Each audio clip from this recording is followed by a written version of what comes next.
Binawi ng suspect sa Bulacan Massacre na si Carmelino Ibanez alias Miling ang kanyang pag-amin sa krimen. Giit ni Ibanez, hindi raw totoo ang nauna niyang pahayag. Inako lang niya ang pagpatay dahil sinasaktan umano siya ng mga pulis. Pero ilang saglit lang nang tanungin ulit ng media, muling nagbago ng pahayag si Ibanez at sinabi namang di raw pala siya sinasaktan.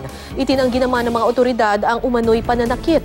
Di raw sila nababahala sa pabago-bagong pahayag ni Ibanez. Depende raw sa prosekusyon kung isa sa ilalim si Ibanez sa psychological test. Wala po akong kinalaman po doon. Saan? Sa binibintang po nila sa akin. Ano binibintang sa'yo? Yung pagpatay po doon sa mga tao. Sinong tao? Doon po sa masakit. Massacre? Wala po akong kinalaman po doon. Tinorture ka ba? Sinaktan ka? Pinahirapan ka ba ng mga pulis? Hindi naman po. May sugat ka ba sa katawan?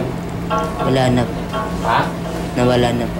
Nawala na pero meron? May pakikitawan bakas dyan? Wala. Beklat o ano? Wala na po. Ano lang ang ginawa nila? Pinalot ng plastic, ulo mo. Kaya naman po talaga. Ha? Wala po akong kinalaman po doon, ma'am.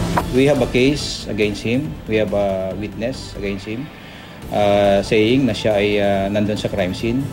And nang kinonfront siya na siya ay nasa crime scene at possibly involved sa case na to, he readily admitted in front of his parents and sisters